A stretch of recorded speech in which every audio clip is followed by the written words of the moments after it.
Okay, well, we'll just keep going.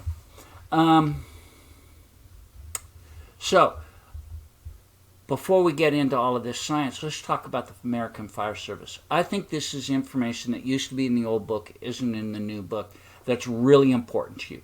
So watch this, and the objectives, I'm going to leave the regular PowerPoint. You can look at this, but we want to talk about the history of the fire department, how it's changed, and society, how it's changed and how that's affected the fire department, and new technologies and new systems that play a part in all of that.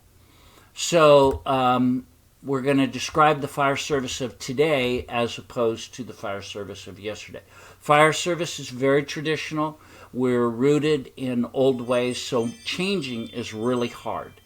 So you might want to remember that as you go into the fire service and you're a young person who wants to make a bunch of changes. Well, know that change comes slow with firefighters. They are not big fans of it. So, the U.S. culture and its rich and complex history has shaped the fire service as well as it's shaped the way we fight fire. So we're going to reflect on the history, and understand how the fire department has evolved and how we're evolving. I believe the class is called Fire 9. I'm not 100% sure, but there's one about safety and survival in the fire service that has become a really important class, and now it is a required course.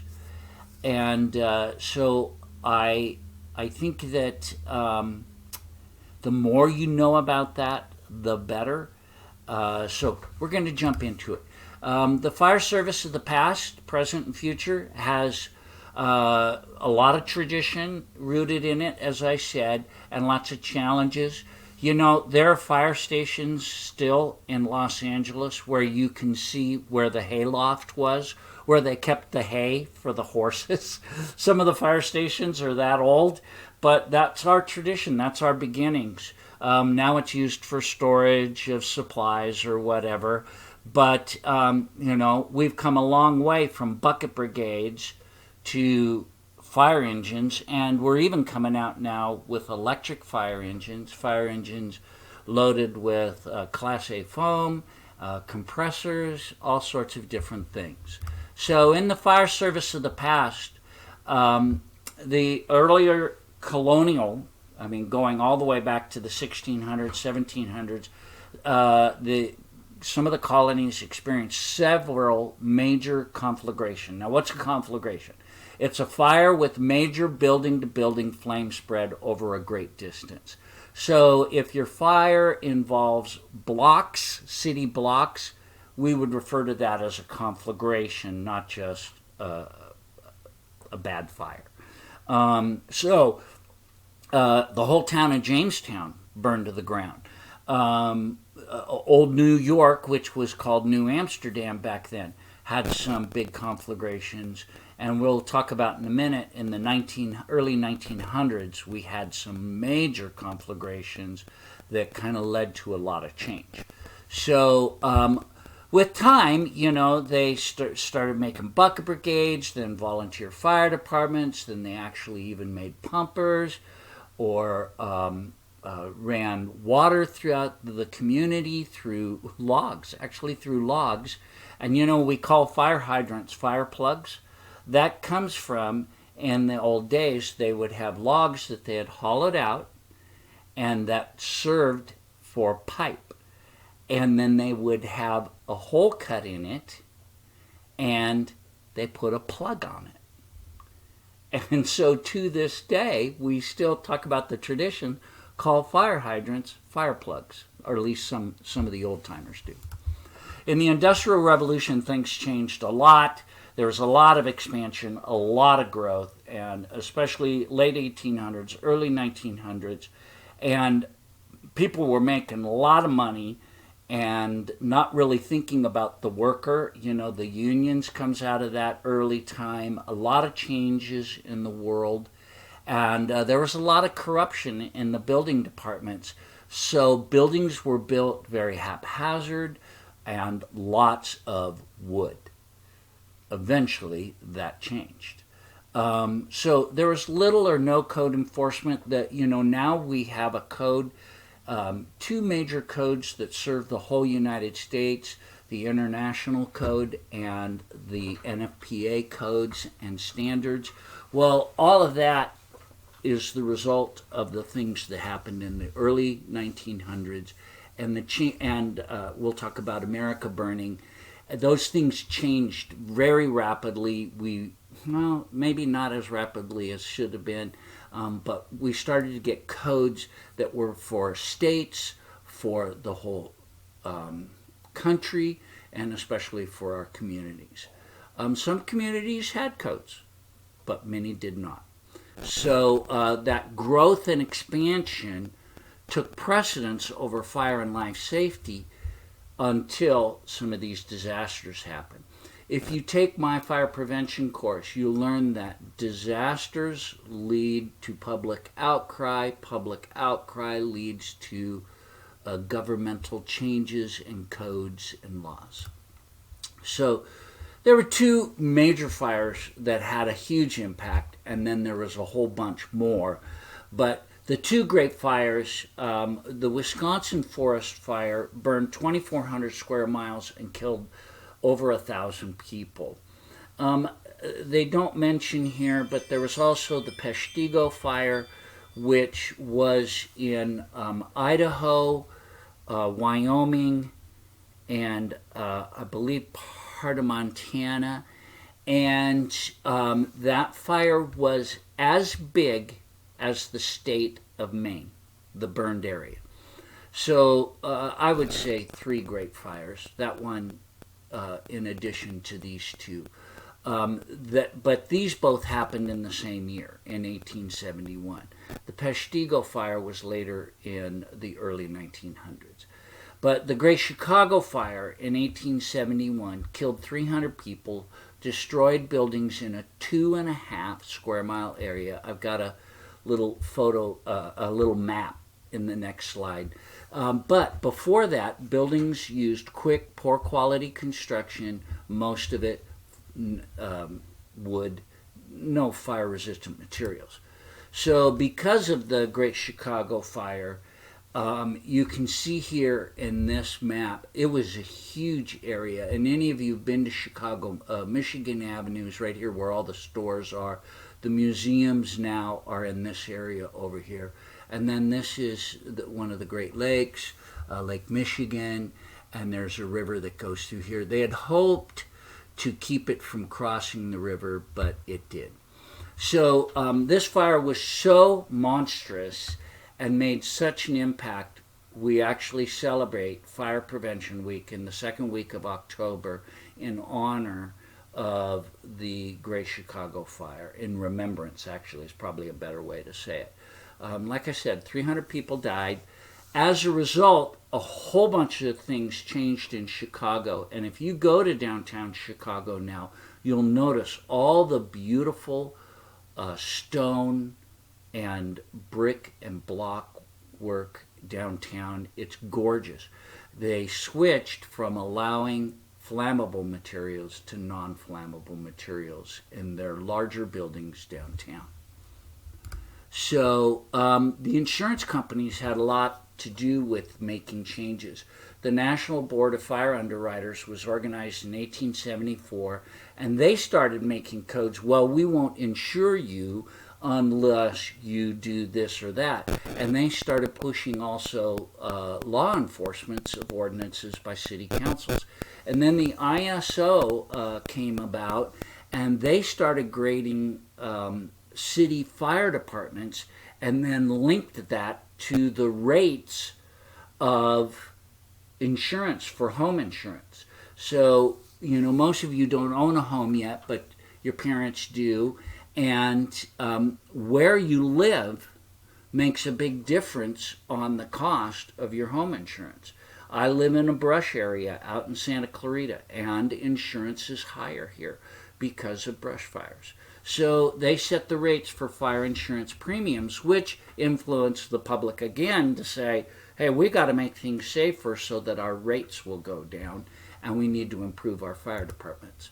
A class 1 fire department is the best rating. So Glendale is a class 1 fire department. LA City used to be. They are not anymore. It has a lot to do with the water system, the fire department, the fire engines, many factors. So the decade of conflagrations I mentioned earlier was from 1900 to 1909, and 5 of the most significant fires in the United States happened during that time period. And it triggered the formation of the NFPA and also the ISO grading schedule. So this occurrence of conflagrations and rebuilding unfortunately continues to exist, but during this time period a lot of changes happened that now are it's pretty hard to have a conflagration of this nature, because in our high density areas the buildings are not allowed to be all wood. They're either brick, block, they're oftentimes type 1, type 2, and at the worst type 3 or 4. So they're non-flammable materials. A lot of non-flammable materials are minimal flammable materials. So what happened was there were a couple of them. The Hoboken Holocaust was a fire that swept the wharfs in Hoboken, New Jersey, and it went from freight shed to freight shed, and even spread to some of the ships, and there were 200 fatalities. And this happened in 1900. And then in Paterson, New Jersey, there was another conflagration in that town in 1902, destroyed tons of residences, 5 churches, $400,000 city hall burned to the ground, the old city hall, the library, 5 banks. So a lot of public community buildings burned, which had a huge impact on the community, and it was an enormous financial loss. So approximately 25 city blocks covering 2,000 feet in length and varying from 400 to 800 feet in width were burned. So that's huge. These things lead to change. So the Iroquois Theater fire, that's one that really strikes home with me. And I'm sorry if my little image of me down there, you can't read part of it, but I'll read it.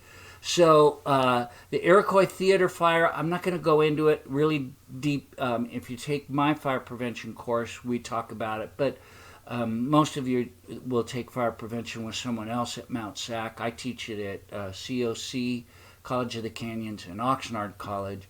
But if you like my video, my YouTube channel, you can watch that video about the Iroquois Theater fire and other major fires that happened at this time. I go more in depth, if that's the kind of thing that you're interested in, the history of fires. But this fire killed tons of women and children, and it was enormously tragic. So members of the audience had been told that this was a non-flammable, fireproof theater. It was brand new, and they were told, don't be alarmed, everything's going to be okay, when a fire happened on the stage. They had a fire curtain. The fire curtain came down, but it caught on some of the set dressings, and as a result, because of items on the stage that were flammable, and someone opened a door, the big elephant door in the back of the theater where they took large items in and out of the theater. They opened that door to escape, and the air rushed in and the oxygen flamed the fire and pushed it out over the audience. The doors were, some of them chained shut, but also they opened in instead of out, and many of these women and children that were there for a matinee died in that fire. The flame and the smoke had nowhere to go, and a lot of them weren't burned. It was mostly inhalation. So, in the panic that ensued, 572, NFPA gives the count as 602 because of some that died later. But about half of them in or near their seats. Most were entangled together in the passageways, stairways, or right at the door where they couldn't get the door open. Another big fire was the Baltimore conflagration. Now, I've been to downtown Baltimore a couple times, and it's a fascinating area, but they even have monuments still to this day. This fire was so big over in Washington, D.C., miles and miles away. The fire chief saw the glow in the sky, and he said, I don't know what that is. I don't know where it is, but we're sending our guys over there. And he sent a whole bunch of fire engines, said, just go towards Baltimore and find that fire. And it swept 75 blocks, nearly 2,500 buildings, churches, public buildings, all sorts of buildings, but many of them wood, some of them brick and stone, 2 to 16 stories high. Some of their roofs were covered with tar, which was even more flammable. So the burned area covered about 140 acres and $100 to $125 million in loss. This is a picture the day after, and you can just see the stacks of bricks. Yeah, brick is not flammable, but the interiors and the roofs and all of that of these buildings were flammable, and as those parts would burn, then the walls would collapse. This is pre-33 building. If you've taken Fire 4, I think that's the building construction class. I think it's called Fire 4. And I get all the different schools and their systems mixed up. But they are subject to wall collapse in or out. This was, I think this is Baltimore. It might be San Francisco, but after the San Francisco earthquake and fire, that was also a big deal. This is definitely San Francisco. That was Baltimore. At San Francisco, not only did we have an earthquake, but then we had an ensuing fire, and water systems went down. Same thing happened in the earthquake that happened during the Giants game. What was that, in the 1980s or something, maybe 90s?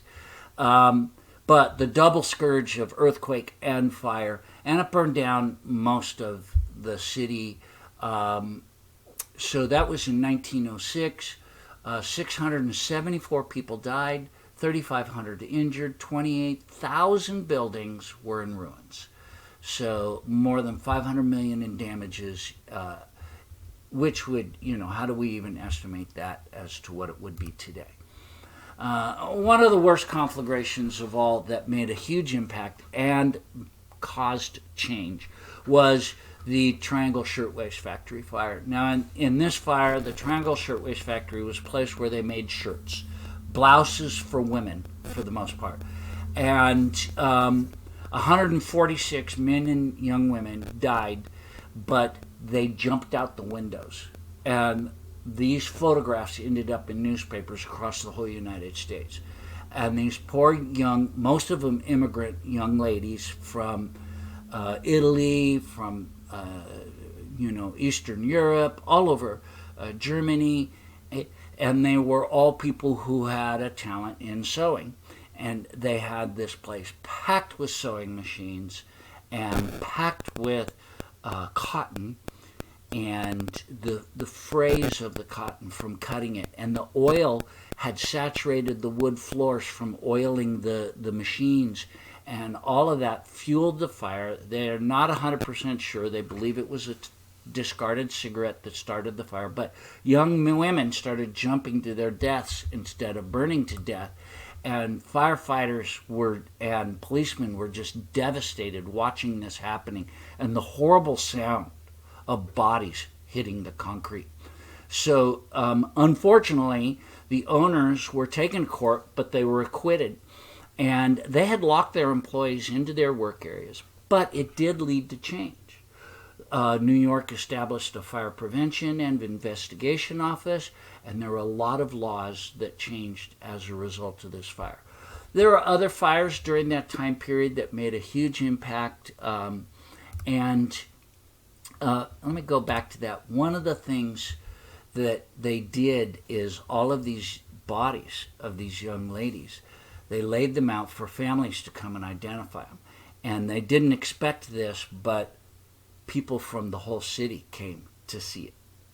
And out of respect, people came and they walked by, and it made an enormous impact on the city to see this.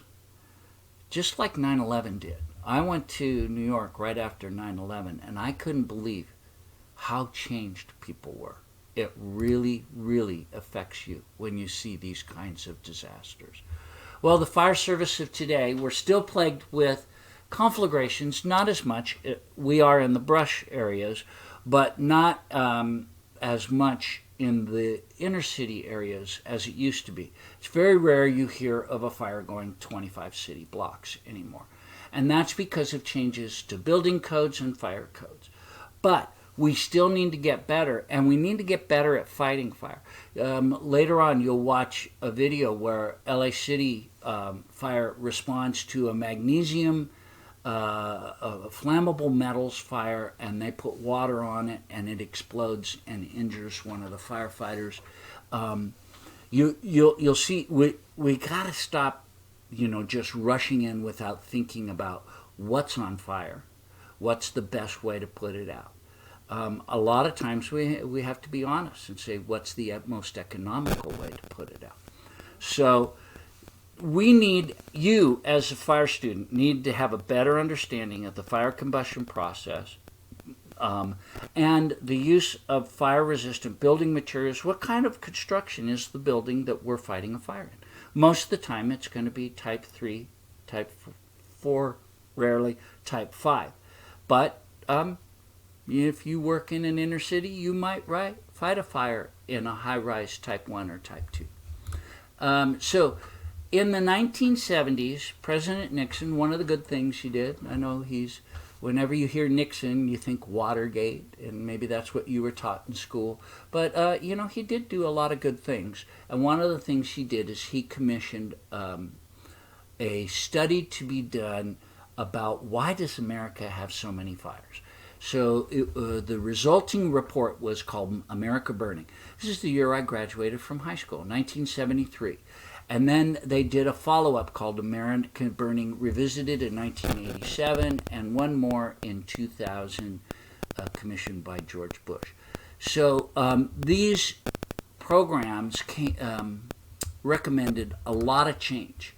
And so one of the reasons they came up with, we're a highly industrialized country, but we don't spend a lot of money on fire prevention. We don't we don't fund it. We use too much wood, and we use a lot of plastic, which increases the BTUs. And we kind of have this casual, if you get a fire, you'll just take out insurance. So because of that, America's Burning recommended more education, set standards for fire departments using the NFPA, the National Fire Academy, the U.S. Fire Administration. All these organizations went about to try and improve the fire problem in America. Now, one of the things that changed in the fire service is we became more medical services oriented, which takes away our attention from fires. You got to be a Renaissance man or a Renaissance woman to be a firefighter these days. You got to know a little about a lot of things. So in the 30s, we started getting more into first aid, and now 70%, I believe it's higher than that, 80% of today's requests for fire department help, assistance, is medical in relation. So that's why, just a little thing here, being a paramedic, being an EMT really helps you in progressing and trying to get a job in the fire service because it's a big deal. So now We have done a lot to make that kind of service better, but that's just one more thing we got to do and know about. After 2003, the World Trade Center study, they found a number of buildings, especially high-rise, that needed improvements to be stronger. After our earthquake here in California in the 1990s, we did the same thing. A lot of the bridges and freeway work that's been done over the last 2 decades is because of that earthquake. So, we're trying to be proactive instead of just reactive. But one of the biggest things that America's Burning and a lot of these events has led to is better training, better education. And that's why this class. So we're better trained today to deal with problems. However, we oftentimes make the same mistakes, especially when dealing with hazardous materials. We need to be smarter. And we'll talk about, you'll see videos about ANFO fires, ammonium nitrate fuel oxidizers, or ammonium nitrate fires. They burn orange. The smoke is orange. It's a telltale sign. And if you know you're dealing with ammonium nitrate fire, you should back up, use deck guns at the most, and back off. And yet, we saw in West Texas, Texas City, Kansas City, and I believe there was one even recently, in Lebanon, the huge fire, the huge explosion that was ammonium nitrate. We keep making the same mistake. So training requirements are now really strictly enforced. That's a big deal. Everything is documented. Did you take this course? Did you pass the course? Did you get a certification? Higher education is being more and more required, especially if you want to be a chief or a captain, more education. So as a result of America's Burning study, many changes came, including the National Fire Academy. I've attended there. It was really cool. It was wonderful. I learned a lot. It's in Maryland. You have to be a firefighter to go there. You cannot go there as a wannabe firefighter, or you got to be, at the minimum, a volunteer firefighter working for a fire department.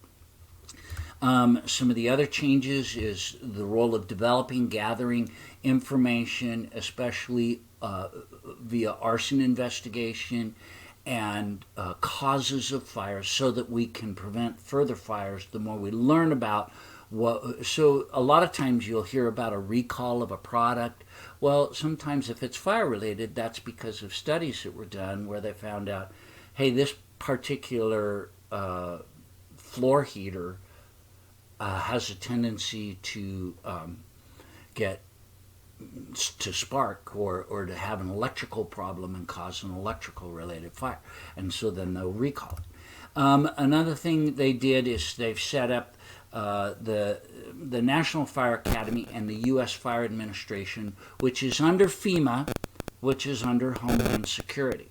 So you need to kind of know that. Homeland Security is under FEMA. FEMA has U.S. Fire Administration under it. And then under the U.S. Fire Administration is the National Fire Academy, training programs throughout the United States, the Emergency Management Institute, all of these different things that are related to training and firefighters and disseminating information. So they also, we came up with better systems of managing fires, ICS, and then later on in the early 2000, they developed the NIMS program, which is ICS for the whole nation, National Incident Management System. The ICS was created right here in Southern California with the cooperation of LA City Fire, LA County Fire, U.S. Forest Service, Bureau of Land Management.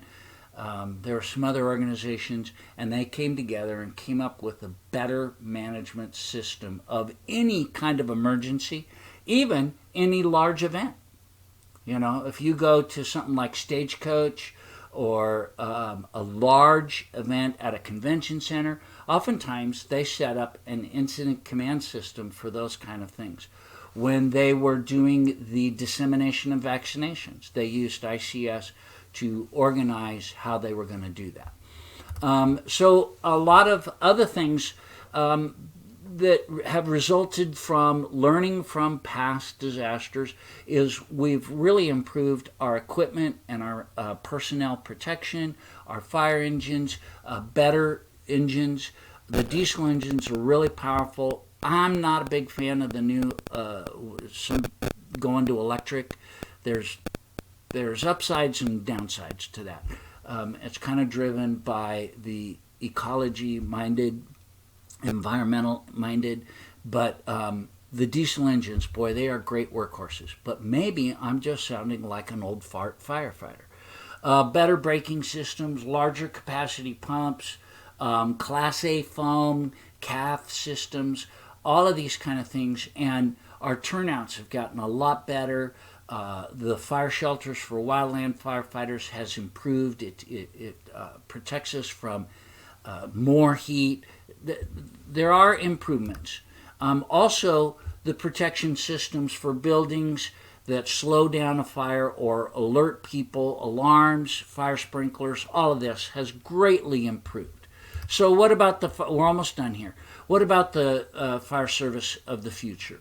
Well, first of all, what we're going to learn in this class, in this chapter, is we need to start thinking more globally and understanding that everybody's using the metric system but us. But, at my age, really hard for me to change. But maybe at your age, you can start thinking more metrically. But know that in the science field, that's what they use. So also more and more embracing technology and realizing how technology is changing around us. You might go on a car fire that's a hydrogen car, or a liquid natural gas fire, or especially a battery with acid or lithium batteries, and these things are highly reactive, and how you put it out is going to be a different way than maybe I did 20 years ago. We're using GPS. The old days of taking your fire engine and going way out of your district to go buy something while on duty, can't do that anymore. Hey, one time I used to work in Castaic with the hazmat team. We went to a hazmat incident down near Malibu. Actually, we were in Calabasas area. And my captain said, hey, let's go down to Neptune's Net and have fish tacos. And we did. So on duty, I had lunch in Malibu when my station was in Castaic. You're not going to get away with that anymore. Water mist, CAF systems, all these things are great improvements. There's been a lot of improvements in building safety as well. More and more. Every new home built in California now has to have a residential fire sprinkler system since 2011, I think it was, or 2012. The structural integrity is improving. The Northridge earthquake taught us a lot. Buildings have been changed the way they're built. Preparation for higher levels of technology is necessary for future challenges. So no, you might go to a fire at a place that's a data bank.